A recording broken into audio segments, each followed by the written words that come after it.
Hi, this is Russ Bergquist from the Russ Bergquist Project. You are listening to Brutally Delicious with Chris and Bruce. Brutally Delicious!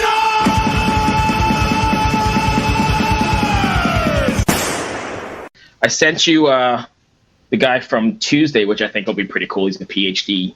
Did his thing did his dissertation on those battle vests, those vests that everybody wears with the patches on them. Okay, cool. Yeah, I think that'll be pretty cool. We had good luck with Viren, so maybe that's an avenue we can explore. Yeah, man, absolutely. And then I just sent you a comment we got from somebody who says they love our show and listening to us at work. So at least we know we got like 3 people listening, which is good. Hey, 3 people is better than no people. Right. So I think we kind of talked about this real quick, but before we get Russ on, we had to cancel last week. But we got Dale out there who corrected us and said that we were wrong about Guns N' Roses putting the only 2 albums out together because I guess Demon Hunter did it this year. So thanks, Dale, for fact-checking us. Thanks, Dale, Appreciate for listening. that. We really appreciate you listening. Right. You must be one of 3. You're one of the 3, and you're fact-checking us, so we like that a lot. And also, I got a message from somebody from Randy saying our language is too vulgar, but since we're on the internet, you don't have to listen to it. We can also say, fuck you, Randy. What the fuck is with Randy? Why is he so fucking worried about my goddamn language? I don't know. You can always change the station or do something else. But have I said something wrong? I'm not sure. But so that's the feedback we've got. Somebody's listening to us at work. Thank you, Christina. Thank you, Dale's Christina. Dale's fact-checking us, and Randy thinks we're vulgar. So, well, I am vulgar. I get that comment a lot. Hey, Russ.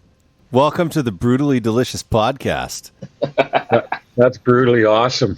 It is brutally awesome. You're right. Tell us, how excited are you to be on this hugely famous, popular podcast? We have 3 listeners that we know of. Yeah, we know we at least have 3. Well, I'm so excited. I'm covered in myself. Nice. Nice. Right on. So I don't know how nice it is.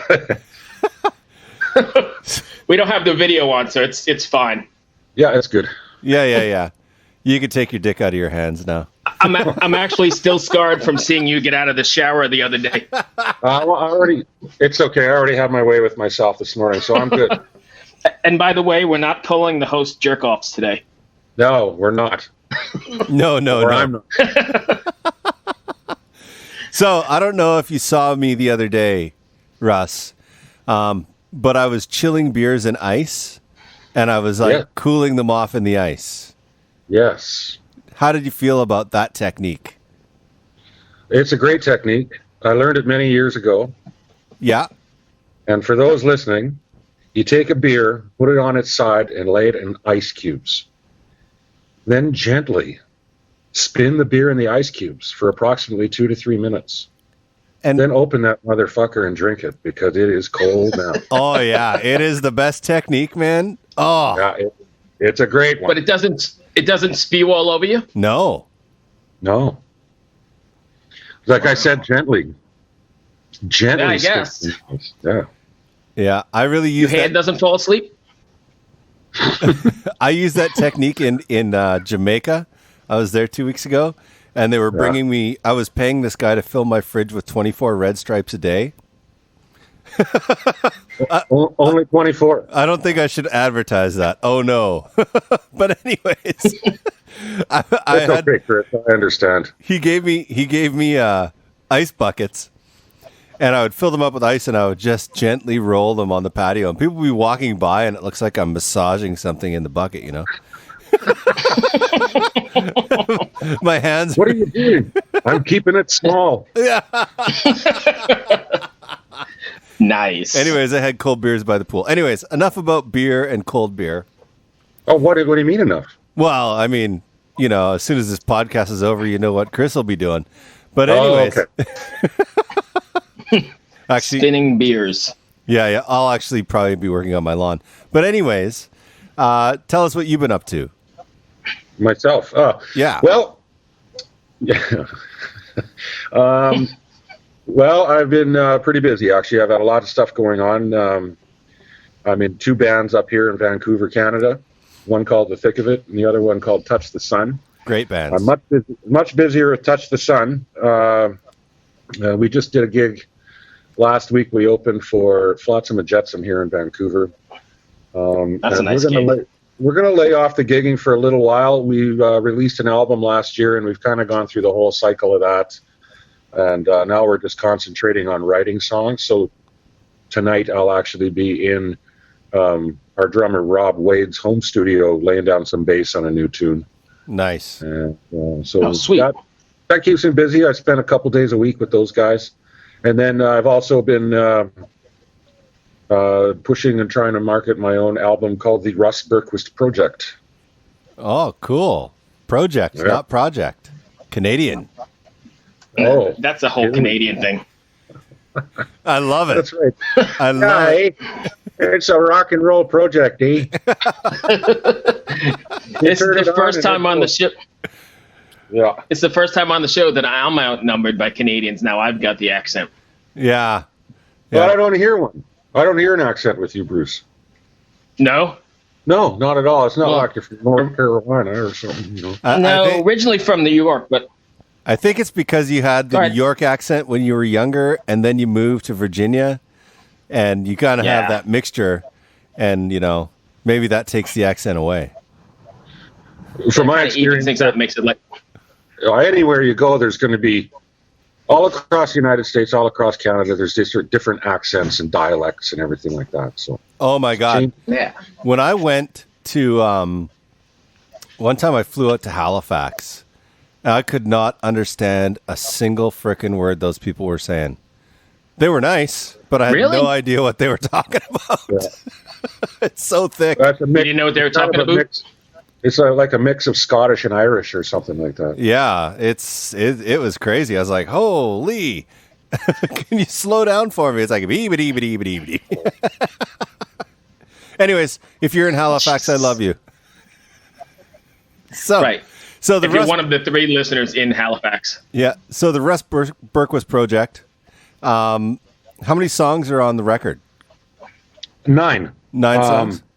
9 songs, 2 instrumentals and 7 with vocals. And who is the vocalist on the record? A fella from British Columbia up here named Mark Petrie. I've known Mark for many years. He was a vocalist in a band that I had years ago called Freaks by Nature. Oh, I love that CD. We've done a few other things over the years, but he's the vocalist on this project.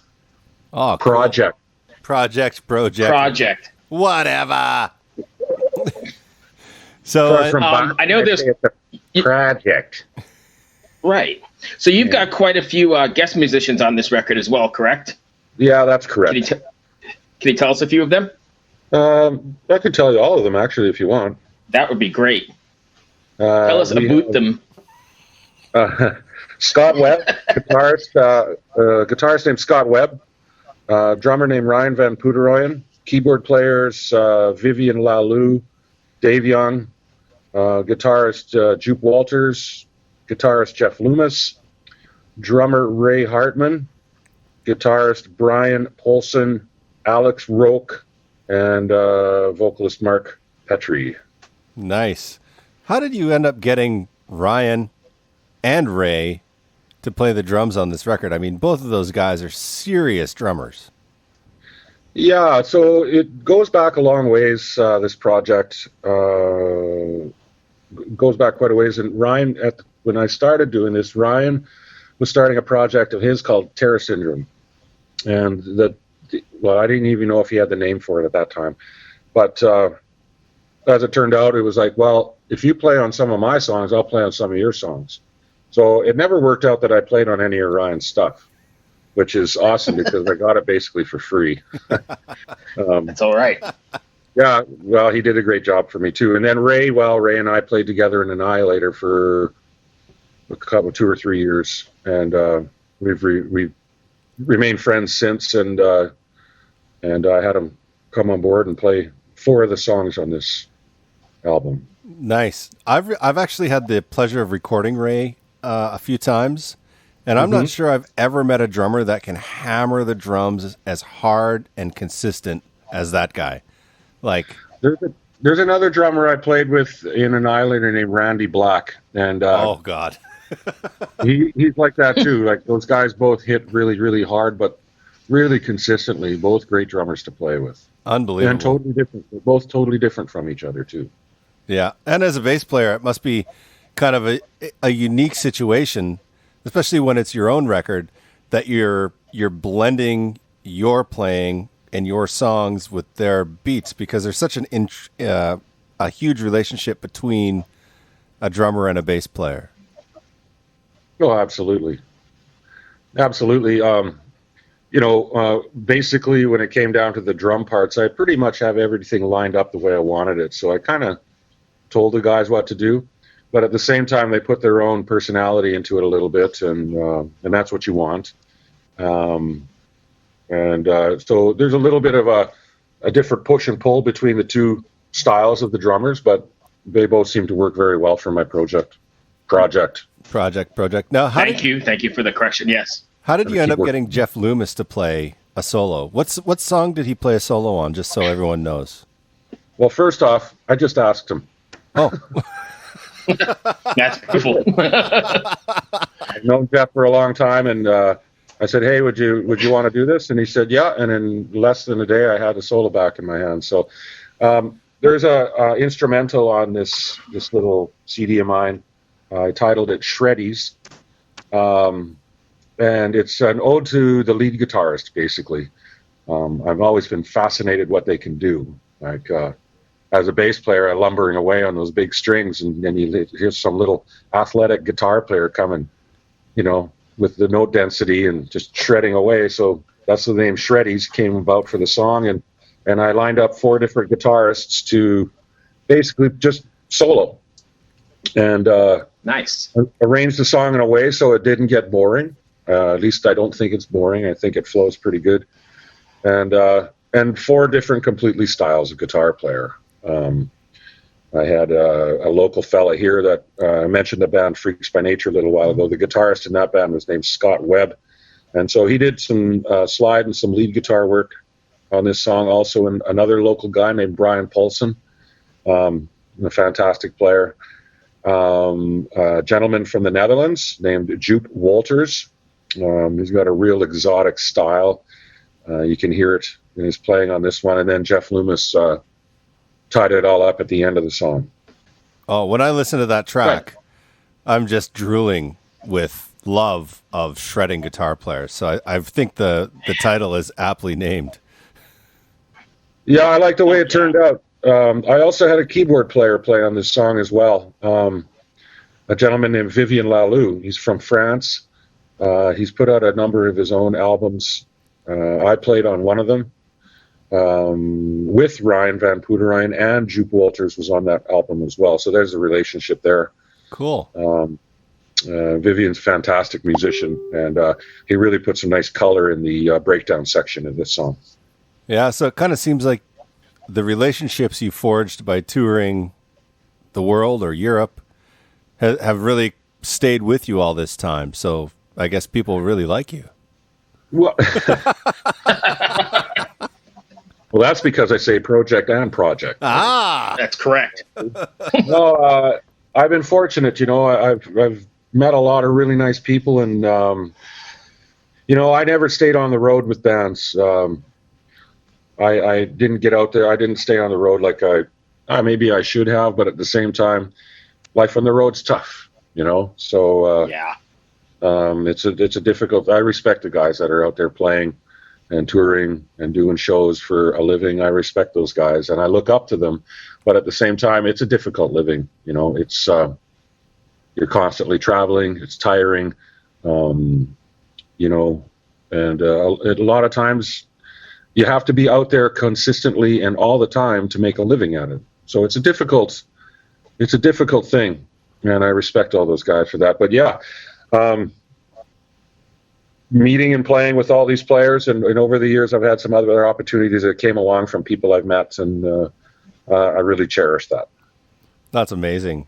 Now, you also talked about your band Touch the Sun, and you say you're working with Rob in his basement. Now, I've heard some of the stuff Rob does in his basement, and that guy is seriously on it. The last time I spoke with Rob, he was just like, I don't know what I'm doing. And then he sends me this track that he did, and I'm just like, what the fuck? This sounds amazing. It's funny because he says it, and he says it like that. I don't know what I'm doing,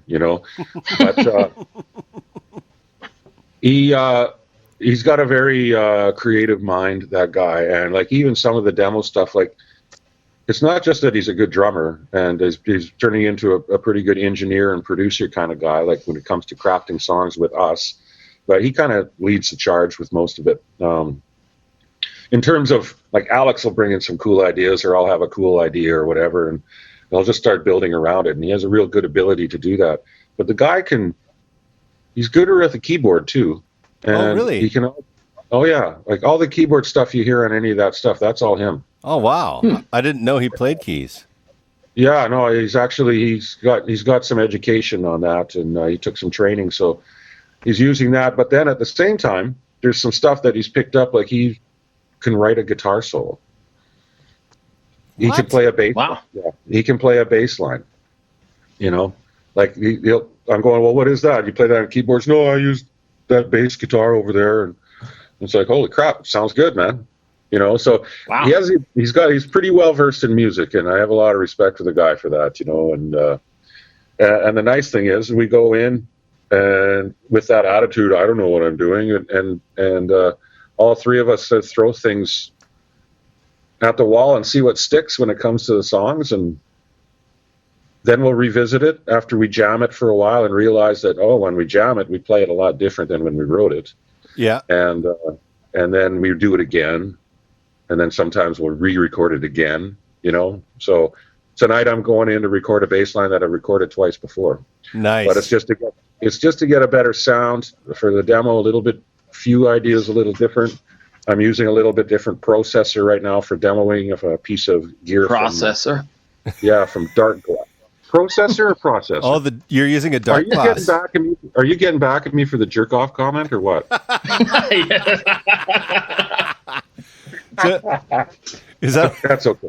Is that a Dark Glass like overdrive pedal, or what is it? The one I picked up is Dark Glass Alpha Omega pedal. It's a distortion pedal, but it can be used as a DI as well. Oh, wow. Sounds fantastic. It sounds really fantastic. Like for demoing, I wouldn't use it. I would use it, but I would have to use it alongside something else to get a really solid bass tone. But for doing the demos, it works quite well. Nice. Are you going direct or a mix of both? No, we're just basically going through the processor. Okay. Notice how I said that? Yeah, that was very nice. Thank you. You're just going direct bass, right? Straight into DAW. Yeah. Just one channel. So, like, you know how it is, Chris. Like a lot of times, if you're recording bass, you'll use 2 to 4 channels or through different things, and then blend them together. But we're just get a decent sound with this and work with it. Yeah, it's good for the demo. It's good for demoing. Yeah, I mean, some bass tones can work really, really well. Just some of the best bass sounds I've ever heard have just been a DI. So, I think it depends on the gear and the engineer and the player and what the tone you're going for, I guess, really. I mean, maybe I'm going down a geek hole right now. I don't know. But well, I've worked with different engineers over the years, and some we've just used like amping, just putting a mic in front of a cabinet. Yeah. And then there's other times where a guy used 5 different channels and blended them all together, so. That's cool. Yeah, and they all come with different results. I mean, and I can't say any one is better than the other. It depends, I guess, on the engineer and what he wants to do and what kind of control he wants over the overall frequencies of the instrument. Yeah. These days, you don't hear. These days, it's I don't know. I find it a little different than 20 years ago or even farther back, where you didn't have as much control over it, but you didn't have as much to work with. So it was a little easier to get nice separation and different things like that in a mix with the way the things were recorded. Now your bandwidth is just, your frequency range is just so much more. Yeah, absolutely. Like before, if you had 2 guitar players in the band, you had 2 guitar tracks, and you had a vocal track with some BGs and a bass track and the drums. There's a lot of space for everything to fit in there. And nowadays, people are layering things so much that, like you say, everything gets so much more.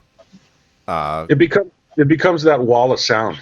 Yeah. And a lot of people go for that, which is great. But it has its place. It doesn't have all the places. And I miss listening to albums where you can hear every note the bass player plays and the way his fingers hit the strings and the way the guitar player plays something. You can hear everything, and it's just not like that anymore. No. The bass these days is shelved so low, especially in metal, that it's really difficult to make out a lot of what they're doing. If you listen to an old Aerosmith record from the 70s, just use them as an example. Yeah. When you listen to those songs, what you hear the most is Tom Hamilton's bass. Oh, absolutely. Same with Old Maiden. Well, Maiden, Rush, Boston, all these bands back in the 70s, the way they used to record and mix things back then. It was just incredible, the separation and the sounds and just the way it all fit together.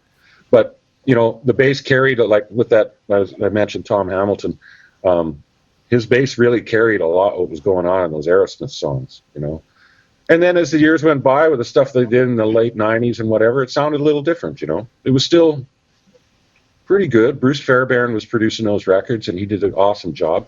Yeah. But it just not quite the same, I mean, everything evolves and changes. If they had all this gear in the late 60s, they would have been doing the same thing that everybody's doing right now. Oh, everyone's like, records lack what the Beatles had. And I was like, the Beatles were inventing tricks to get stuff more to get it more perfect. If the Beatles had auto-tune right now, you better believe they would have been using auto-tune in some way or fashion. Yeah. Absolutely. Yeah. But they say limitation is the mother of all invention sometimes. And right now, when you're recording, there's almost no limits. So, yeah, you can, if you want to put 100 tracks on a song, no problem. I've received tracks like that to mix many times. Yeah. I got this one track. It was a hip hop track. It had 2 tracks, or one stereo track for the beat, one stereo track for the keys, and 128 vocal tracks. Wow. I was just like, what the fuck is this? Where do I even start? Yeah.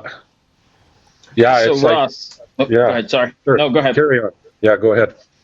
You've got the 3 projects going, and I know you said you don't like being out on the road much. Is there any plan to take any of these out, even on short runs? Well, I just want to clarify one thing. If I could go back on the road for a little while again, I would do it. I would do it because I miss it. Whether I'd want to do it for the rest of my life, I don't know. But right.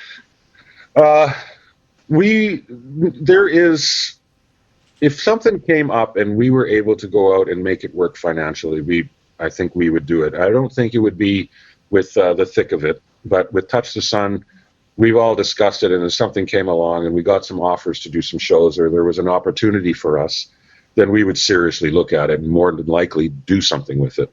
That band is already, we're just a 3-piece, but we've got it down, like how we go about representing the music as a 3-piece, and we could go out and we could play shows right now. Well, I've seen you guys, and you guys are just unbelievable live. Unbelievable. Well, thanks. Yeah. And then my own project, I'm not sure about that. I mean, I'd have to put a band together, which means I'd have to find finances to pay for putting a band together. Right. And probably wouldn't do any shows here if we went over to Europe or something like that. And then you're looking at $10,000 to $15,000 in airplane tickets. And how do you make that all work? Right. So, I mean, but again, at the same time, if the opportunities are there and it looks like it's something that can work, I'll entertain it.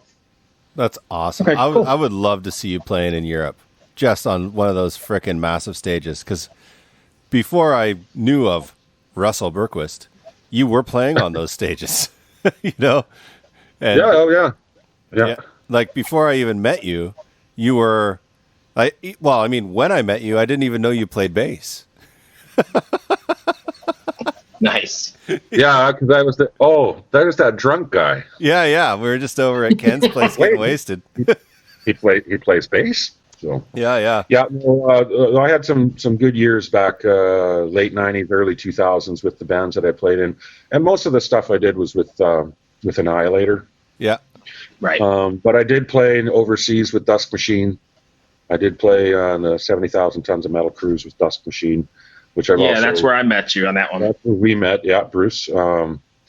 That's going to be 10 years ago this year, isn't it? Yeah, crazy. Touch the Sun, too, played on 70,000 Tons of Metal, didn't they? Yeah, we did a couple years back. Yeah. So I was there for that one as well. You're in a very small group of people that have played multiple cruises in different bands. I wonder if there's a stat for that somewhere. There's got to be. I don't know. I did a clinic on that cruise once too, bass clinic. Oh, cool. Yeah, it's awesome. But most of that touring and those experiences, like I went to Japan a couple times too, and that was all done with Annihilator. So bulk of it was right there. I mean, I did play with Dusk Machine in Germany. I played with another Canadian band, an old Canadian band that put a record out a number of years back, and we went and we did a festival over in Germany in Ludwigsburg, and that band was called White Wolf. It was kind of a power metal band. Huh. It was, the music was good. That was all right. It was kind of a cool experience. I had some friends that were in the band too, so that was fun for us to go do. Absolutely. And I lived in the Netherlands for a while, and I put together a blues band with a couple of guys from this little town that I lived in, and I actually fronted the band. We called it the Sasquatch Blues Band. And Nice. we did all these funny songs and a bunch of bluesy type of stuff, and that was a fun experience, actually, playing in these little wee towns and little pubs where 20, 30 people would show up. But the thing that was really cool about it is that I played all these kind of little venues in Canada too over the years, and everybody comes in, they buy their beer, and they sit in their chair. And you go to these little places in these European countries, there's no chairs. They all stand there in front of the stage and drink their beer there and watch the band. That's awesome. And I really enjoyed that because it was just down to earth music and music lovers, and just the way the people the way they embraced live music was something that you don't really see here the same. Even though live music is really appreciated, it's just a different culture of music lover that I find in Europe. Cool. So do you still stay in touch with the guys from Annihilator, like Jeff or Dave or anyone? Well, Dave and I run into Dave every now and then. Dave Patton, that is. Yeah. I haven't talked to him in a while. I stay in touch a bit with Curran Murphy. Yeah. Randy Black. I stay in touch with him, and Ray Hartman, and I'm in touch with Jeff on a regular basis. We throw a few comments back and forth at each other, and I got along good with Jeff. I kind of admire how he's been able to, on his own, basically, because Annihilator is a band, but it's more Jeff's project than anything. Yeah. And how he's managed to put out 15 or 16 albums over the course of over 20 years, going on 30 years, and has always put out an album. Every album he puts out, there's something on there, and you go, holy crap, is that ever good? You know? Even if you don't like the whole record, there's always something on there that is pretty cool. And sometimes there's a lot of pretty cool on his records, and they usually sound pretty good too. So, you know, he survived really well. Well, now he's recording, mixing, and mastering his own stuff now, isn't he? Yeah, but he's been doing that. He's been doing that for years. I had no idea. And he's also, I remember when I joined the band, he was basically, he was going through, he had some personal things going on. I guess I won't get into it, but he actually had a 2-bedroom condo that he and his kid were living in. And he set up a little recording studio in his bedroom, and the vocal booth was the closet, and he had a mixing board and all his gear set up in there, and he actually put together most of an album called Criteria for a Black Widow in that bedroom. Wow. That's recorded amazing. the drums. Hartman recorded the drums at some studio or whatever, but everything else is pretty much done in the bedroom. And that was the late Randy Rampage sang on that album. Oh, wow. And Jeff would say, yeah, I just get some vodka and give Randy some drinks, and he'd go into there and he'd just bark out a whole bunch of stuff, and then he'd eventually put it together and made an album out of it. Nice. Randy was crazy. Jeff is a very good engineer, producer kind of guy. He does a really good job. And his performances on his albums are always top rate. Oh, even live. I mean, I've seen Annihilator now about 5 or 6 times, I guess. And like, I don't know how that guy runs around the stage like he does at his age and still hits every note like it's the most important note of his life. Yeah, he's really sharp. He's a super sharp player. Like that's the thing about when I sat down and played I don't know, maybe over 150 shows with the guy, maybe even more. Yeah. But he was always pretty consistent. Like, there's a few times at the end of a show we'd have to laugh or we'd bug him because he made some pretty bad blithers.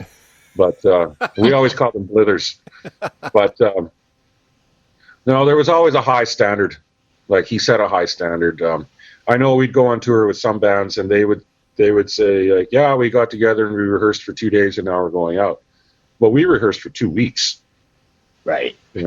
Every day for 2 weeks. Amazing. So, but then again, you listen to Annihilator's music and it has to be well rehearsed to be put on a stage. Oh, absolutely. Absolutely. It has to. It's not like, I'll just use a loose example, Motorhead or something. It's a different type of band, right? Yeah. Well, you're definitely Annihilator's more of a technical band, You're definitely no slouch of a player yourself. I mean, I've had the privilege of recording you and you make my life easy. So like how many hours a day do you practice, or do you still practice at all, or do you just play? I don't necessarily practice. I try to keep my fingers moving. I don't practice as much as I used to.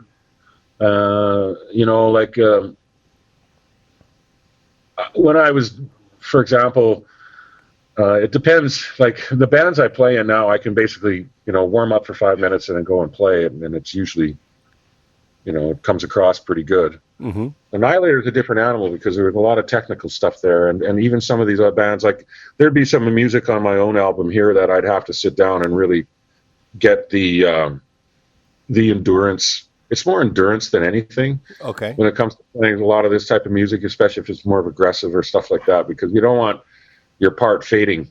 Right. It's like if you're chasing down a ball or playing a sport, you don't want to be, just before you get to the ball, you don't want to slow down, right? So you got to keep that stamina up, and that's the biggest part of it. But I've got practice techniques and stuff that keep my fingers in pretty good shape, and that's generally what I do. And then I just, mess around with stuff, but the rest of it's done in the rehearsal room or in the studio. Amazing. There's some Sweet. Amazing bass lines on your solo record, man. They're crazy. Thanks, Bruce? All right. So if you're ready, I know I sent you some podcasts to listen to, Russ, and I know you're busy, so you probably didn't get to them. But we've got a little portion of the show here where I come up with some, off the wall questions. So all right. I've heard you've got a sense of humor, so hopefully these are fairly decent. And Chris is not prepared for this, so I don't know if you're watching him or not, but usually he kind of chokes. He just sits and laughs. Yeah, usually I wait for him to get a mouthful of coffee before I hit him with these. But first thing he does, though, he closes his eyes and then he laughs. right. I've never met Russ before in my life. Yeah. Right. All right, you ready, Russ? I'm ready. When a hot dog expands, in which direction does it split and why? See, look at Chris. Oh, this is good. I've always wondered this. This is an amazing question. It splits along its length. Now, sometimes it'll split. fatten up at the ends a little bit. But it'll split along its length, and the reason for that, I believe, is because the consistency of the so-called meat inside the wiener, when it heats up, it expands. And it expands in a way that it doesn't shoot out the ends. It just splits the side open. That's a beautiful answer. Plus, we got to say wiener on the show, so we're excellent. Seems very scientific. Right. All right. Can I two more have for your splitting wiener? Jesus. See, All right. he's got his eyes closed and his head's tilting back. That's because you said wiener, and now he's all excited. I'm going to respond to all of these like I'm on sweaty balls. All right, Russ, would you rather fight one horse-sized duck or 100 duck-sized horses?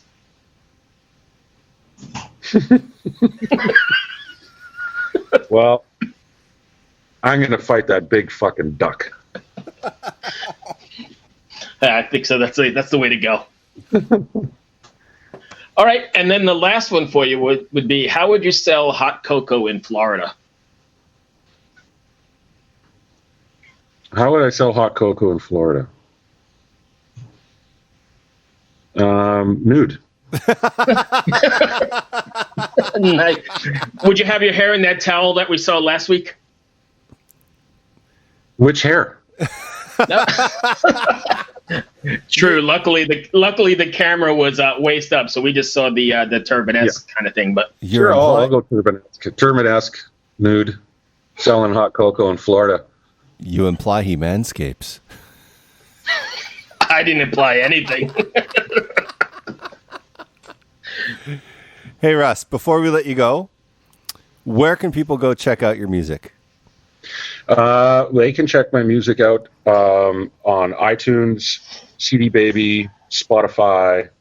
Basically, if you just Google the Russ Bergquist Project, there'll be various options come up for you to check it out or purchase if you wish. Oh, purchase Sweet. it. Hi, this is Russ Bergquist from the Russ Bergquist Project. You are about to listen to a song called Shreddies featuring some wonderful guitar playing. Enjoy.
Okay, man. Awesome. Hey, take care, man. Appreciate it. You guys. Love you, All right, brother. later. Talk to you soon. Bye, man. Cheers.